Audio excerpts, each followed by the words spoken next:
Okay, bismillahirrahmanirrahim. Alhamdulillahirabbil alamin. Nahmaduhu wa nasta'inu wa nastaghfiruh. Wa na'udzu billahi min shururi anfusina wa min sayyiati a'malina. May yahdihillahu fala mudhillalah wa man yudlil fala hadiyalah. Asyhadu an la ilaha illallah wahdahu la syarikalah wa asyhadu anna Muhammadan abduhu wa rasuluh. Subhanaka la ilma lana illa ma 'allamtana innaka antal alimul hakim. Allahumma 'allimna ma yanfa'una wanfa'na bima 'allamtana wa zidna ilma. Rabbi yassir wa la tu'assir. Rabbi tammi bil khair amma ba'du.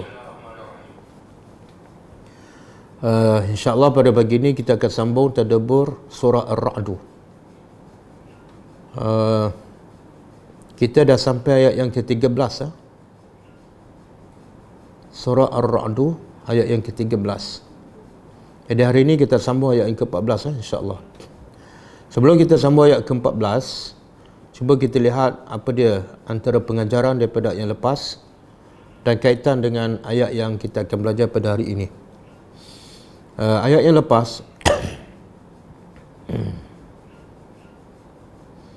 Allah bagi tahu dalam ayat yang ke-11, A'udzubillahi minasyaitonirrajim, lahu mu'aqibatu min baini yadayhi wa min khalfihi yahfazunahu min amrillah. Allah bagi tahu setiap manusia ada muakibat, ada para malaikat yang silih berganti. Muakibat bermakna silih berganti, ada shift pagi dan ada shift petang.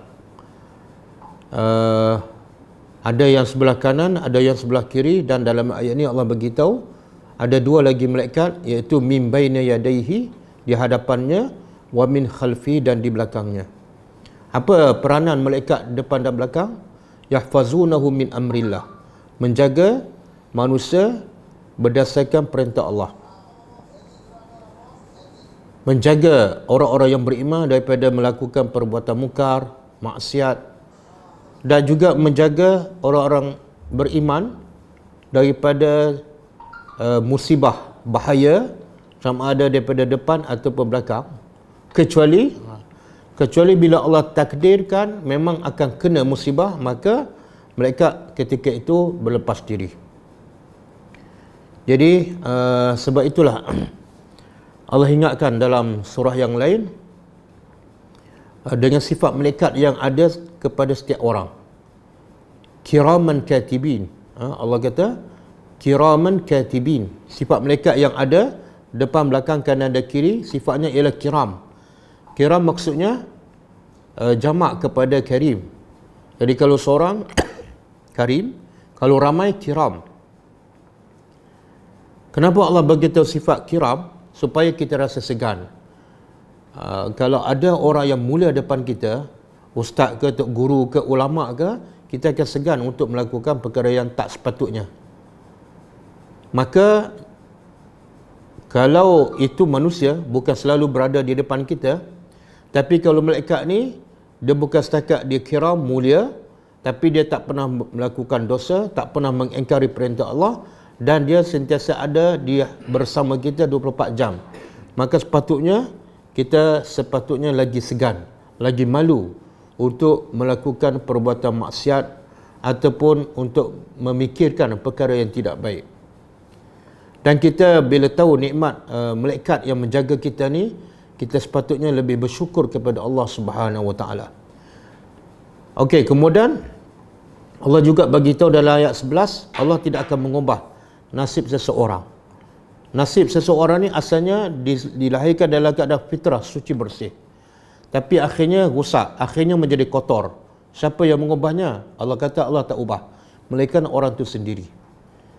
Maka begitu juga kalau fitrahnya asalnya bersih, dia akan terus menjadi bersih sampai bila-bila kalau dia sendiri yang berusaha untuk membersihkan jiwanya, sebagaimana Allah sebut qad aflaha man zakkaha, sesungguhnya telah beruntunglah orang-orang yang berusaha membersih jiwanya sendiri. Kemudian Allah kata sekiranya Allah berkehendakkan keburukan, kejahatan kepada seseorang, fala maraddalahu, maka tidak ada sesiapa yang boleh menolaknya. Maksudnya kembalilah kepada Allah, bergantunglah kepada Allah, takutlah hanya kepada Allah, berserahlah hanya kepada Allah. Sebab hanya Allah sahaja boleh menolak perkara yang tidak baik yang menimpa seseorang. Dan juga tidak ada yang selain daripada Allah sebagai wali, sebagai penolong, sebagai pelindung. Begitu juga Allah sebut kehebatan Allah ni sampai semua makhluk yang di langit, termasuklah petir, sentiasa memuji Allah. Begitu juga para malaikat. Dan kita dah sebut boleh kita amalkan bila berlaku petir ataupun guruh, kita membaca tasbih subhanallazi yusabbihur ra'du bihamdihi wal malaikatu min khifatihi. Kemudian di akhir ayat 13 Allah kata wa hum yujadiluna fillahi wa huwa syadidul mihal. Walaupun bukti Allah tu hebat, bukti Allah tu Tuhan yang esa, tidak ada yang berhak disembah melainkan Allah, buktinya terlalu banyak, tetapi akhirnya wahum yujadiluna fillah. Akhirnya mereka, manusia, kebanyakan mereka tetap berdebat, tetap menolak kebenaran, tetap mengingkari Allah Subhanahu wa taala. Wa huwa syadidul mihal, sedangkan Allah lah yang paling kuat kekuatannya dan keupayanya. Okey, kita sampai ayat 13 kan. Kita sambung ayat 14. A'udzubillahi minasyaitonirrajim. Setelah Allah sebut sebelum ni bukti-bukti kebesaran dia, keesaan dia, kekuasaannya, maka Allah sambung lagi kehebatan Allah semakin nampak bila dibanding dengan Tuhan-Tuhan berhala ataupun Tuhan selain daripada Allah yang disembah, yang sebenarnya tidak boleh memberi apa-apa manfaat ataupun boleh menolak apa-apa mudarat. Allah berkata lahu, hanya baginya. Kalau lahu di hadapan ada maksud lahul hamdu, berbeza dengan alhamdu lahu. Dalam bahasa Arab, kalau lahu di hadapan sangat berbeza dengan makna lahu di belakang. Alhamdu lahu. Apa beza dia? Kalau lahu terjemahannya hanya milik Allah segala pujian. Makna makhluk lain tak layak dipuji. Tapi kalau lahu di akhir, di belakang, makna dia berbeza, iaitu segala pujian untuk Allah dan boleh tambah, dan untuk yang lain juga. Jadi Allah nak sampaikan mesej yang patut dipuji, yang layak dipuji hanya Tuhan. Maka bahasanya lahu di hadapan, hanya untuknya segala pujian. Maka begitu juga dalam ayat ini Allah mulakan dengan lahu, hanya baginya dakwatul haq. Dakwatul haq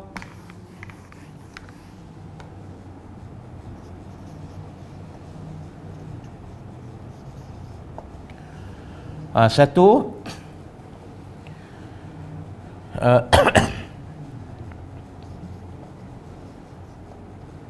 tauhidullah. Dakwatul haq, kalau terjemah harfiah, dakwah, seruan. Al-haq, kebenaran. Apa maksud seruan kebenaran? Pertama, maksud dia ialah mentauhidkan Allah. Ini kata-kata Ali bin Abi Talib.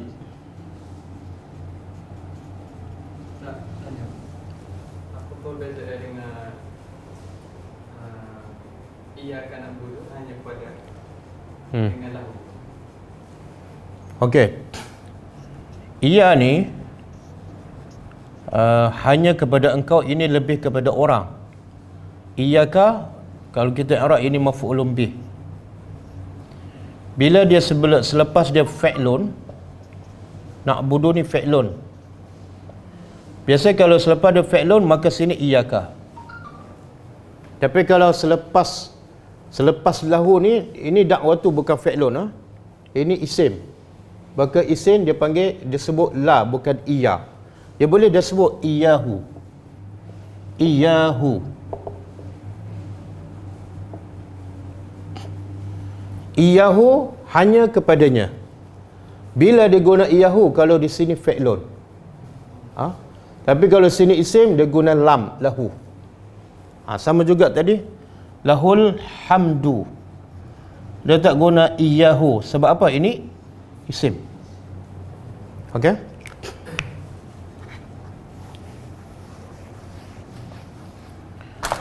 Okey, dakwatul haq makna pertama ialah hanya milik Allah, hanya hak Tuhan mentauhidkan. Yang lain tak boleh ditauhidkan. Yang lain semua adalah tidak berhak untuk diesakan. Pendapat yang kedua, dakwatul haq ialah la ilaha illallah. Ini kata-kata Ibnu Abbas dan Qatadah. Jadi kalau orang tanya apa maksud hanya milik Allah dakwatul haq, maksud dia ialah hanya milik Allah mentauhidkan Allah. Hanya Allah saja boleh kita esakan, yang lain tak boleh. Ataupun hanya miliknya sahaja kalimah la ilaha illallah. Sebenarnya tauhidullah dengan la ilaha illallah maksudnya lebih kurang sama. Okey. Dan juga ada juga yang mentafsirkan yang secara umumnya maksudnya lebih kurang, iaitu hanya miliknya beribadat. Hanya hak Tuhan kita berhak beribadat. Selain pada Allah tak boleh beribadat. Hanya hak Allah sahaja kita perlu takut. Hanya kepada Allah saja kita perlu tawakal. Hanya kepada Allah saja kita perlu berharap. Itu maksud. Sebenarnya kalau kita hurai mencakupi semua. Takut kepada Allah, mengharap kepada Allah, tawakal kepada Allah, sembah kepada Allah, tauhid hanya kepada Allah. Okey, kemudian Allah beritahu. Jadi maksud dia refer kat sana 1 dan 2. Kemudian Allah beritahu kelemahan yang selain pada Allah. Bila Allah beritahu hanya Allah berhak disembah, hanya Allah berhak diesakan, yang lain apa cerita? Yang lain Allah cerita. Wallazina, dan orang-orang yad'una yang mereka apa dia yad'u? Yad'u ni asalnya menyeru ataupun memohon, doa ataupun meminta, tapi makna dia juga ialah ya'buduna. Ya'buduna menyembah. Sebab apa? Sebab dalam satu hadis Allah berkata, Nabi bersabda, ad-du'a'u huwal ibadah. Doa tu sendiri adalah ibadat. Sebab tu bila orang tu solat, orang tu puasa, pergi haji, pergi umrah, tapi dia hanya berdoa kepada orang yang dah mati, maka ibadat dia terbatal. Sebab doa adalah sebahagian daripada ibadat. Okey, dan orang-orang yang mereka menyembah min dunillah, dari selainnya, iaitu selain Allah. Tengok Allah tu adil bila Allah beritahu dia saja berhak disembah, yang lain tak berhak. Allah beritahu sebab apa yang lain tak berhak disembah? Sebabnya orang-orang yang menyembah selain pada Allah, apa dia? La yastajibuna. Tidak yastajibuna, mereka boleh menyahut ataupun memperkenankan lahum, bagi mereka bisyai'in. Syai'in apa makna? Sesuatu pun. Maksud apa tu? Kalau tak ada bisyai'in, mungkin orang salah tafsir. Patung ni ataupun berhala, dia tak boleh perkenankan doa sebahagian, tapi doa sebahagian yang lain boleh. Maka Allah sebut perkataan bisyai'in makna apa saja doa. Semua jenis doa, berhala ataupun selain pada Allah tidak boleh memberi kepada orang yang meminta. Okey? Jadi tengok apa kelemahan utama Tuhan selain pada Allah? Apa kelemahan utama yang selain daripada Allah sehingga tak layak disembah? Apa yang Allah sebut di sini? Mereka tak boleh menyahut permintaan orang yang minta. Kenapa Allah sebut yang tu? Sebab semua manusia berhajat, dan benda yang paling penting ialah apa yang dia sembah tu boleh menunaikan hajat dia. Kalau tak boleh tunaikan hajat, maknanya tak ada faedah langsung lah. Walaupun orang tu nampak hebat, nampak besar kan, tapi hajat yang kecil pun tak boleh tunaikan, maka dia sebenarnya tak layak disembah. Jadi Allah sebut satu benda je yang menunjukkan sudah cukup membuktikan berhala-berhala tidak layak disembah. Apa dia? Mereka tak boleh memperkenankan permintaan penyembah-penyembah. Dan Allah jelaskan juga dalam surah Fatir. Cuba buka surah Fatir ayat 14.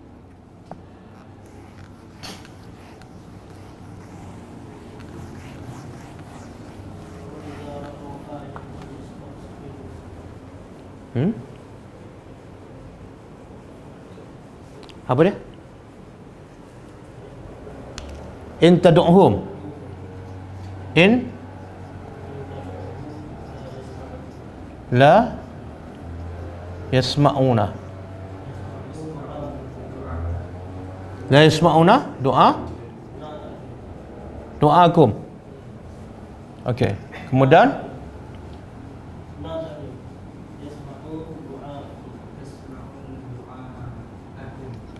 kemudian wa in sami'u walau sami'u mastajabu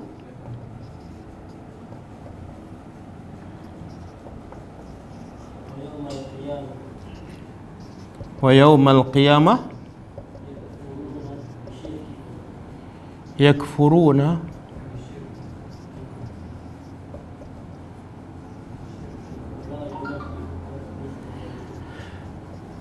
wala yunabbi'uka mislu khabir. Okey. Tengok Allah kata apa? In tad'uhum, sekiranya engkau menyeru kepada mereka, berdoa pada mereka, meminta pada mereka. Siapa mereka ni?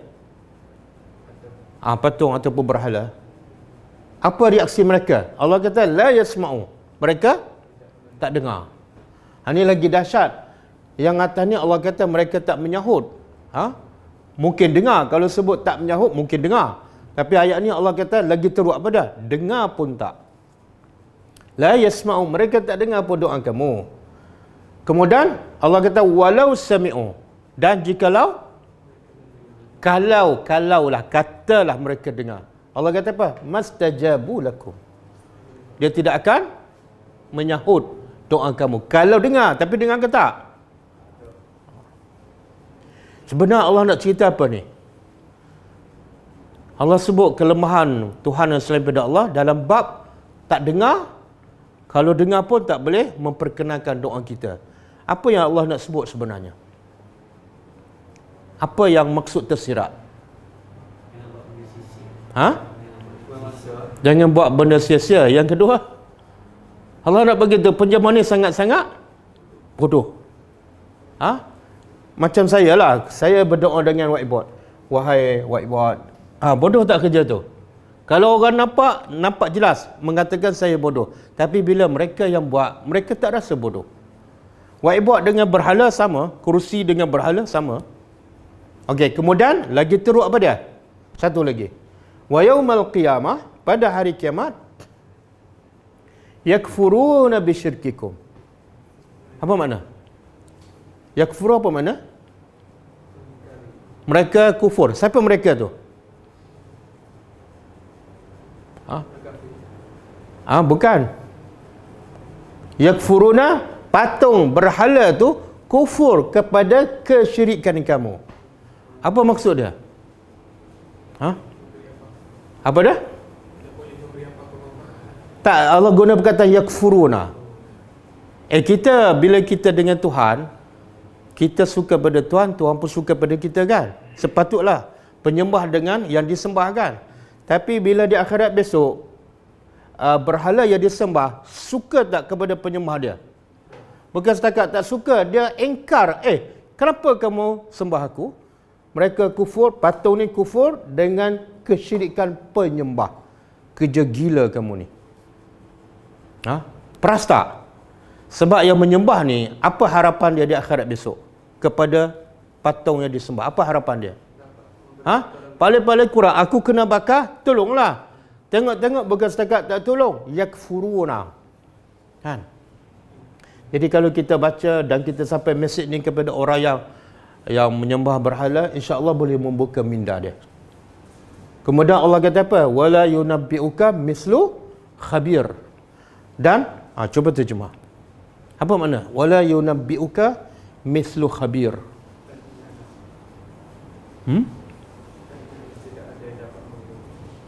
Apa maksud dia?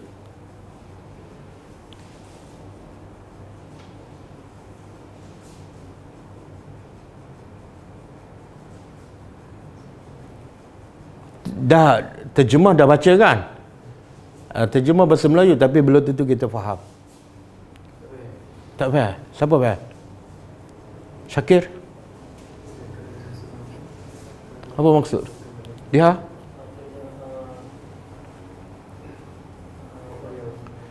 Apa yang Allah sampaikan tu, kalau tak ada rasul yang menyampaikan, tak akan tahu. Bukan juga. Cuba tengok terjemah harfiah. Wala dan tidak ada. Yunabbi'u. Yunabbi'u daripada nabak. Tidak ada yang boleh mengkhabarkan kepada siapa? Ka tu? Muhammad. Mislu sebagaimana ataupun seperti khabir. Apa makna khabir? Tuhan. Tuhan yang maha mengetahui. Maksud apa? Cerita-cerita ni semua tak ada orang yang boleh cerita macam Tuhan cerita. Cerita yang paling tepat, cerita paling benar, Tuhan saja cerita. Engkau pun tak boleh. Boleh faham? Maksud juga apa dia? Allah nak begitu. Kalau nak cerita terbaik, carilah cerita daripada Al-Quran. Sebab tak mungkin sama dengan cerita manusia. Cerita manusia ni banyak. Yalah, pertama manusia lemah, kemudian ilmu pula tak banyak, kemudian dikawal oleh nafsu. Bila bercakap aja kalau panjang sikit ada meleret-leret kan. Saya bagi contoh kan. Contoh cerita ni dicerita oleh ustaz penceramah di masjid, di TV kan. Kalau dia berfikir dengan logik, dia tak akan cerita. Saya pernah sebut di mana, iaitu ustaz suka cerita kisah Nabi dengan orang Yahudi yang buta. Kan? Orang Yahudi ni buta, jadi duk maki Nabi. Tapi Nabi tetap bagi makan pada dia kan. Tapi dia maki Nabi sebab dia tak tahu yang bagi makan tu adalah Nabi. Kemudian sampailah Nabi wafat. Biasa dengar kan? Kemudian bila Nabi wafat, Abu Bakar ambil tempat Nabi dan bagi makan pada orang Yahudi. Jadi orang Yahudi tu perasan cara Abu Bakar bagi makan tak sama dengan Nabi. Dia pun tanya, siapa kamu? Aku Abu Bakar.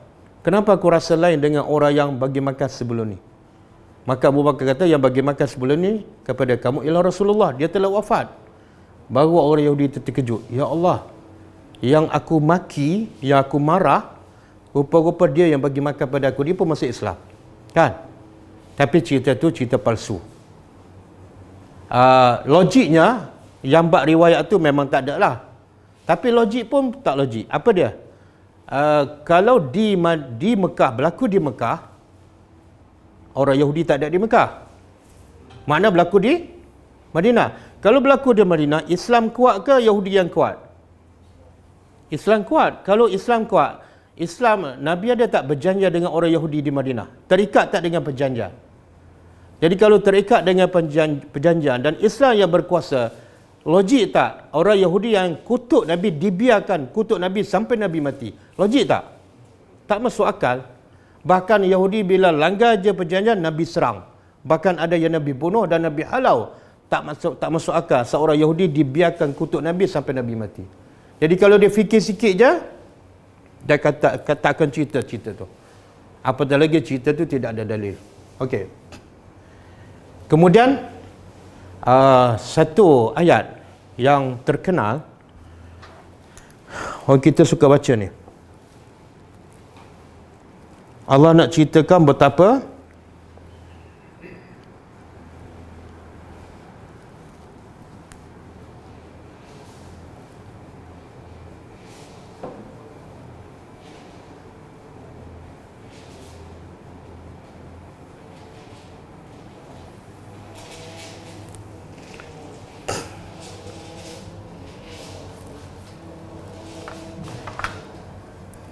Ha?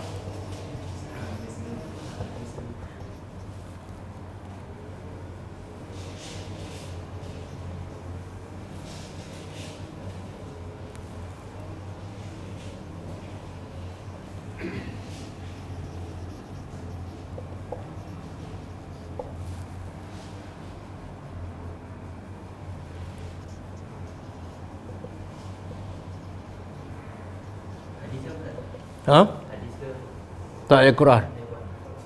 Tak, anak tak nak beritahu. Nak test.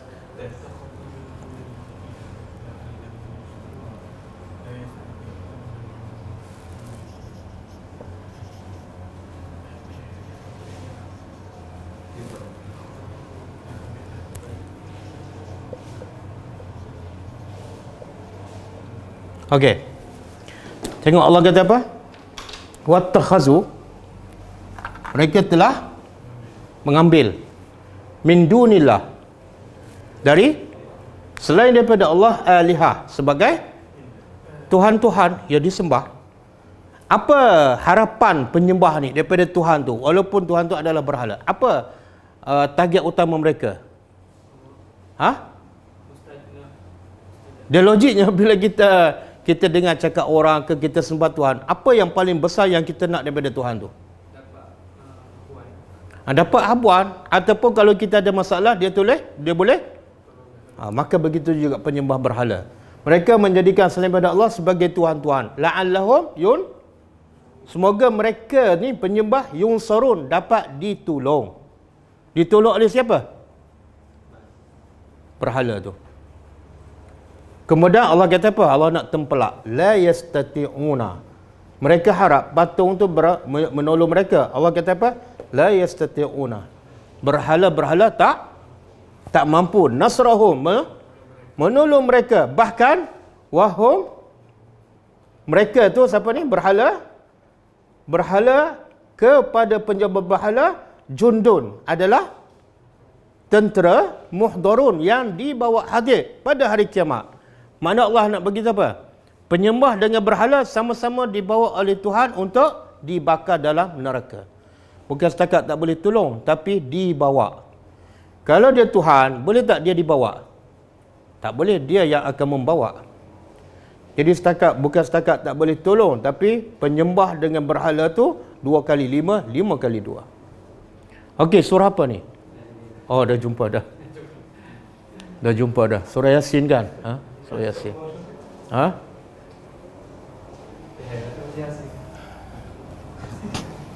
Dia bukan faham, dia tahu ayat ni surah Yasin. Boleh tutup faham tu.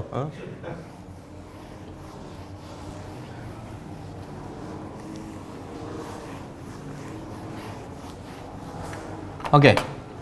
Kemudian apa yang Allah nak bagi tahu atas ni, ayat di atas ni, iaitu kalau sembah selain daripada Allah adalah sia-sia kan?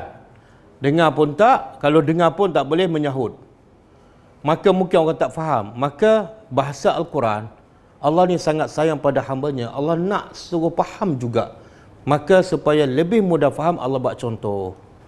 Banyak dalam Quran contoh-contoh supaya manusia mudah nak faham apa yang Allah nak sampaikan dalam Al-Quran. Okey. Contoh apa dia? Contoh betapa sia-sianya kerja menyembah berhala. Allah kata, illa, mereka patung tu tak akan menyahut seruan orang yang menyembahnya, illa, kecuali kabasiti, seperti kaf, seperti apa dia? Basiti apa dia? Basiti membuka apa ni? Kaffaihi, seperti orang yang membuka kaffai. Kaffai apa dia? Kafun. Kaf ni, orang Arab kata aku bagi kaf kan, mana bagi penampal itu? Kaf. Kalau satu kaf, kalau kaffaihi 2. Membuka 2 tapak tangannya. Ilal ma, ke kepada air. Liyabluga, supaya yablugha apa? Sampai. So supaya yablugha iaitu air itu sampai. Fahu apa mana fa? Fa mulut. Sampai ke mulutnya. Maka Allah kata apa? Wa ma huwa, dan tidak ia bibalighi. Tidak ia ni air sampai ke mana? Kepadanya, iaitu kepada mulutnya. Apa maksud? Dia dalam bahasa Arab dia pakai apa? Bil misal yattadih. Ini pepatah yattadih al-maqal. Dengan misal, perumpamaan, semakin jelas kata-kata itu. Okey? Jadi Allah kata-kata apa dia? Maqal apa dia? Kalau sembah selain pada Allah, maka berhala tidak akan menyahut doa mereka. Kemudian Allah bagi contoh. Dengan contoh ni semakin jelas tak? Faham tak? Macam mana tu? Macam mana? Dia buat macam ni. Banyak pendapat lah. Air kat depan tu. Contoh air situ. Dia kat sini, dia buka tangan, dia berdoa. Air datanglah ke mulut aku. Kerja sia-sia kan? Air tak mungkin datang. Jadi Allah nak gambarkan begitulah doa daripada berhala, mustahil akan menyahut apa-apa. Ataupun pendapat kedua, dia ambil air, basit macam ni, buka kan? Dia ambil air, dia letak kat tangan macam ni, dia buka, kemudian boleh tak masuk dalam mulut? Boleh ke tak? Tangan duduk macam ni? Tak boleh lah. Kalau nak, kena buat macam tu kan? Itu makna basit. Dia ambil air, kemudian masuk mulut. Mustahil. Ataupun, maksud yang ketiga, kata ulama', dia ambil air, dia pegang macam tu. Dia pegang je. Satu benda yang mustahil. Jadi dengan contoh ni, Allah nak gambarkan, kerja kamu meminta pada berhala adalah kerja yang mustahil. Contohnya, seumpama, kamu pegang air dengan tangan yang terbuka untuk sampai ke mulut. Tak mungkin dia sampai. Kemudian Allah kata apa? Wa ma du'aul kafirin, dan tidaklah doa permohonan atau perseruan al-kafirin, orang-orang kafir, illa, kecuali fi dalal, dalam kesesatan. Apa maksud dia? Apa yang Allah nak bagi di hujung ayat? Hujung ayat ni macam kesimpulan lah. Perbuatan orang kafir yang menyembah selain pada Allah. Kesimpulannya apa dia? Tidak ada satu pun doa orang kafir kecuali semuanya sesat, semuanya sia-sia, semuanya buang masa. Mana katalah kita kata ada 1000 doa orang kafir kan? 1000 doa. Berapa yang sia-sia? Berapa yang sia-sia?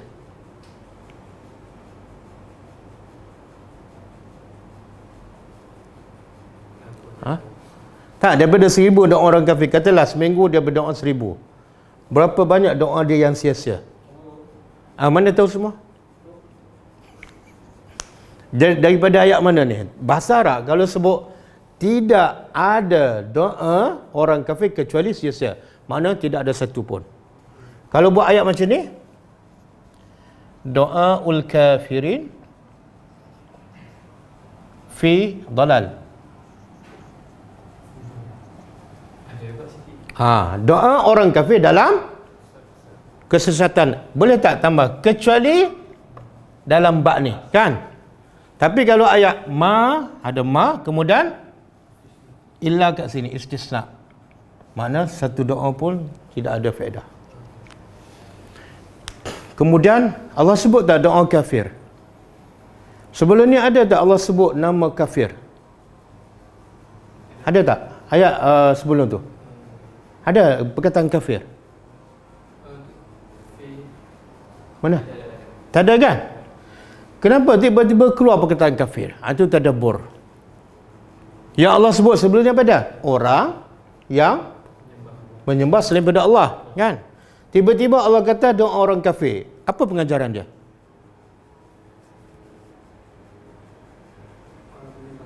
Kalau orang Islam tu minta selain daripada Allah, Boleh jadi Kafir. kafir. Bila Allah sebut kafir di sini, Allah nak beritahu siapa saja yang berdoa selain daripada Allah, dia boleh jadi kafir. Jadi kafir di situ isyarat perbuatan ni. Kalau ada sifat ni, jadi kafir. Ya, betul. Kita minta kepada orang yang tak mampu, kan? Minta kepada orang mati ke, wahai Syekh, sembuhkan penyakit anak saya. Kafir.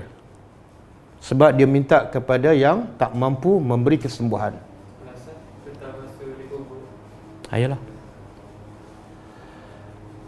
Okey.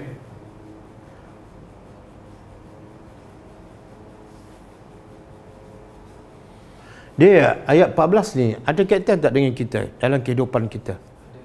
Ada macam mana tu? Kita bukan orang kafir, kan? Dan kita bukan berdoa pada selain pada Allah. Tapi pengajaran untuk kita apa dia? Apa kaitannya? Dengan jaga-jaga akidah. banyak bergantung dengan manusia. Dia kadang-kadang bukan sembah berhala pun. Kadang-kadang bergantung pada manusia. Dia anggap manusia boleh selamatkan dia. Dia anggap manusia boleh beri manfaat pada dia. Hukumnya lebih kurang sama. Jadi walaupun namanya Islam, tapi kemungkinan berlaku, ya. Okey, kemudian ayat seterusnya, walillahi, dan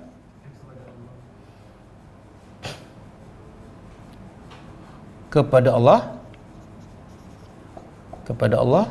yasjudu, sujud. Sujud. Apa makna sujud di sini? Tunduk. Patuh. Sujud dalam ayat ini ada dua maksud. Pertama, sujud syar'i.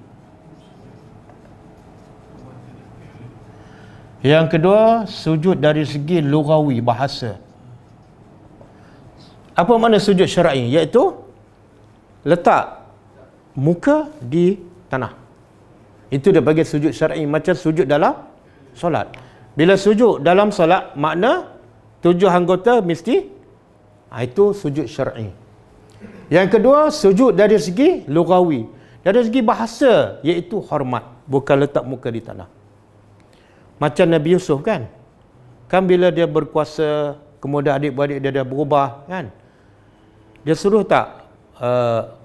Di awal cerita dia kata, aku bermimpi, kan? Lihat sebelah bintang, kemudian matahari dan bulan sujud kepada aku. Dan cerita tu betul-betul berlaku, kan, di akhir surah Yusuf. Jadi adakah betul mak bapak Yusuf sujud syar'i ataupun sujud hanya hormat sahaja? Sama juga ketika Allah perintah Iblis dan malaikat sujud kepada Adam. Sujud yang mana satu tu? Sujud betul-betul letak muka di tanah ataupun sujud hormat? Sujud yang mana ni? Yang Adam, sujud hormat. Tapi kalau ikut Syekh Saleh Utsaimin, dia kata bila Allah sebut sujud, orang Islam sudah tahu, iaitu bila sebut sujud, sujud letak muka kat tanah. Jadi malaikat dan iblis memang betul-betul letak muka di tanah. Ada orang kata dia tukar, bukan, itu sujud hormat. Kenapa? Sebab manusia ataupun makhluk tak boleh sujud pada, tak boleh bila tak ada perintah. Tapi kalau Allah yang perintah, makna itu bukan sujud pada makhluk, tapi sujud kerana ikut perintah Allah. Berbeza. Jadi di sini pun sama. Ada pendapat mengatakan semua sujud kepada Allah. Sujud yang mana? Pendapat pertama, pokok sujud betul-betul. Letak muka dia, muka pokok wallahualam kat mana. Tapi dia letak muka kat tanah. Sujud syar'i. Dan pendapat kedua mengatakan sujud dari segi bahasa, iaitu hormat. Okey, siapa yang sujud kepada Allah? Man? Siapa? Fis samawat.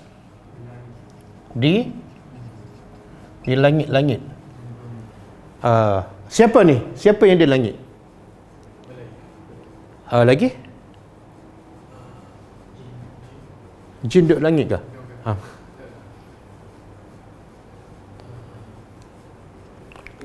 Kalau semua sekali lah langit. Yalah, bukan semua kan. Ada yang duduk di bumi. Matahari, bulan kan. Sujud kepada Allah siapa ataupun apa saja yang di langit-langit, wal ard, dan di bumi. Bumi siapa? Jin, manusia, haiwan, tumbuh-tumbuhan. Tau'an, secara sukarela. Wa karhan, dan secara terpaksa. Apa maksud dia? Apa yang Allah nak beritahu ni?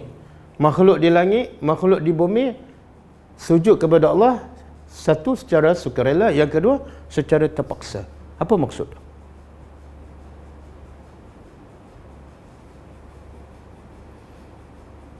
Maksud dia Allah nak beritahu yang sujud secara sukarela orang beriman, dan juga makhluk-makhluk yang tak bernyawa itu sujud secara sukarela. Adapun yang sujud secara paksa agak-agak siapa? Siapa? Orang munafik. Orang munafik solat, orang munafik pergi berjihad. Dia sujud pada Allah pada gambarannya kan. Tapi sebenarnya secara karhan. Ada juga pendapat mengatakan sujud secara terpaksa iaitu termasuk orang kafir. Iaitu dia terikat dengan sunnatullah. Kalau Allah bagi dia miskin, dia pun terpaksa redha. Kalau Allah bagi dia sakit, dia terpaksa redha. Berbeza dengan orang beriman. Orang beriman bila Allah bagi musibah, dia redha dan sabar, bukan terpaksa. Jadi Allah nak bagi tahu makhluk di langit dan bumi boleh kata semua sujud kepada Allah, cuma yang berbeza ada yang secara sukarela, ada yang terpaksa. Kemudian wazilaluhum, dan zilal bayangan mereka bil ghudu, di waktu pagi, wal asal, dan petang. Maksud apa ni?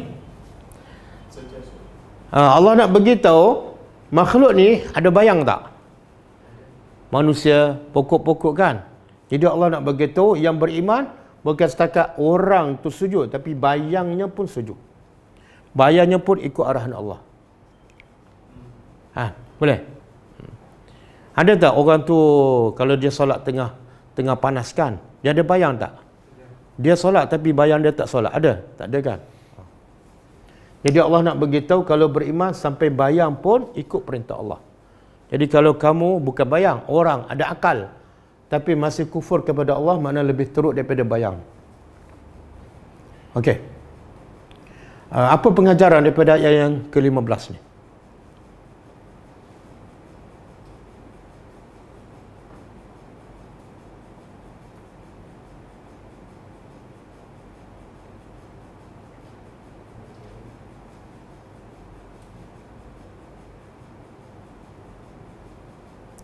Apa dia?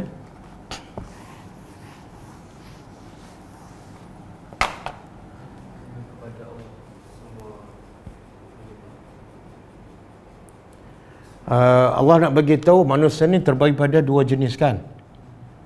Satu dia panggil ibadur al-ibad. Al-ibadu.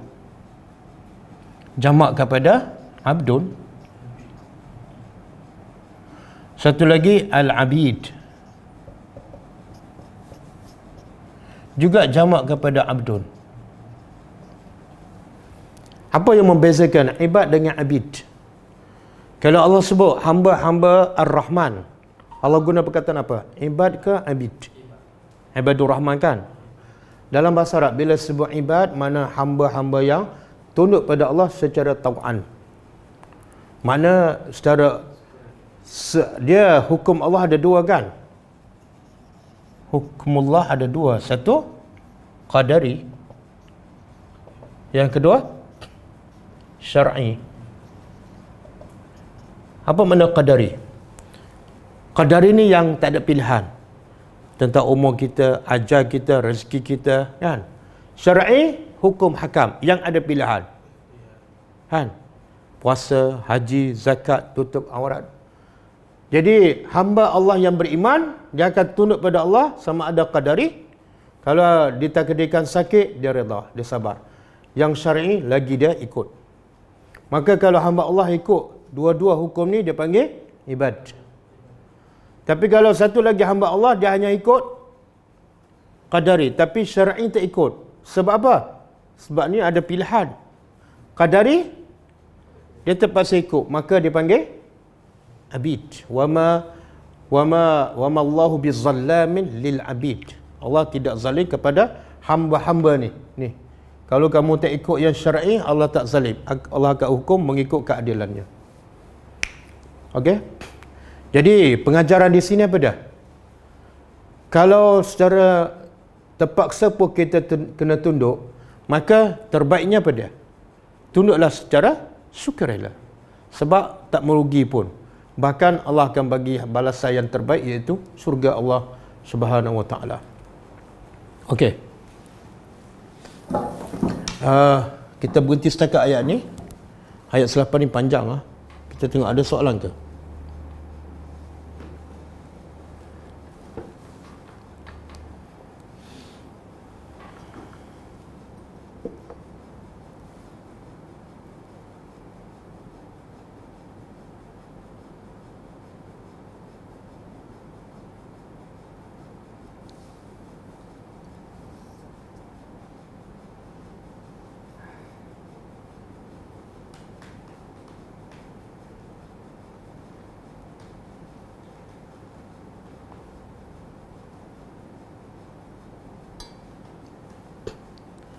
Okey, tak ada soalan kan? Cuba buka ayat ni. Ayat 98 surah Al-Anbiya.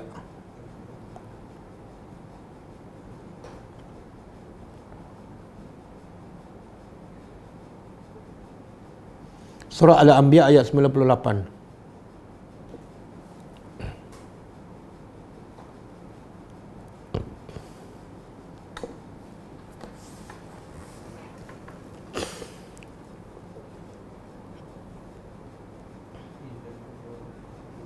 Allah kata apa? A'udzubillahi minasyaitonir rajim. Innakum wa ma ta'buduna min dunillahi hasabu jahannam antum laha waridun. Okey.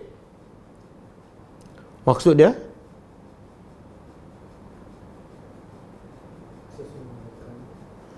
Okey, kalau sebelum ni ayat yang 14 kan, Allah kata apa pasal berhala? Kalau kamu sembah berhala, sedikit pun dia tidak akan yastajibuna, tidak akan memperkenankan permintaan kamu. Kemudian dalam surah Fatir, bukan setakat tak memperkenankan, tapi tak apa? La yasma'una, dengar pun tak. Kemudian dalam surah Yasin, bukan setakat tak mendengar, tak menyahut, tak boleh menolong, di akhirat besok dibawa. Sama dengan penyembah kan, sama taraf. Ayat ni pula Allah kata apa pasal berhala.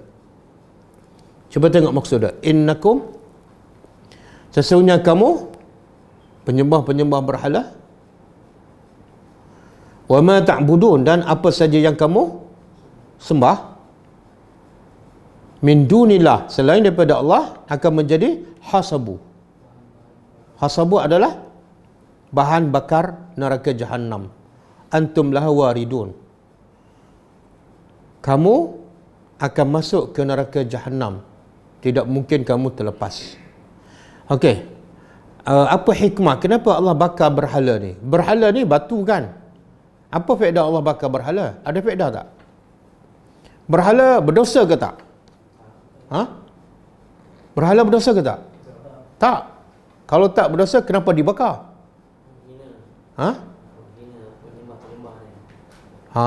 Hikmahnya Allah nak menghina penyembahnya.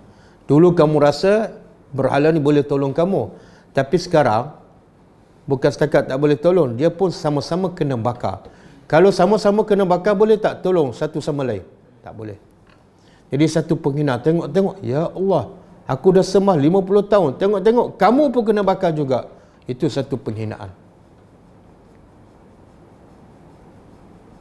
Okey, ada soalan?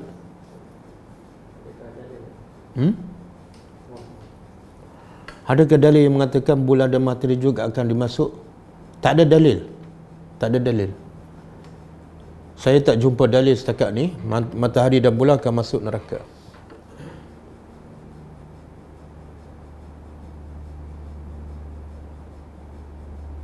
Soalan lain? Macam apa orang kafir dia ada juga Ustaz, dia kata dia cakap dia sembah berhala kan. Dia kata kita sembah Kaabah. Apa hujah kita nak beritahu dia macam dia kata, kalau dia kata kita minta dengan berhala tak bagi. Kalau dia minta dia dapat ke dia? Okey, hujah orang kafir dia kata kalau kita kata pada mereka sembah berhala dan berhala tu tak boleh menyahut pun, sia-sia. Maka dia juga guna hujah yang sama, dia kata kita sembah Kaabah. Sebenarnya kita tak pernah sembah Kaabah pun. Kita sembah Allah menghadap Kaabah. Buktinya apa? Kalau dia sembah berhala, apa syarat dia? Nak sembah berhala, apa syarat dia? Berhala mesti ada kat depan. Tapi kita solat di Malaysia ada Kaabah? Tak ada. Solat di Jepun tak ada Kaabah. Maknanya kita tak sembah Kaabah. Kaabah hanya sebagai arah kiblat sahaja. Jadi hujah tak betul lah kalau mereka kata kita sembah Kaabah. Nak sembah mesti ada kat depan. Wallahu a'lam.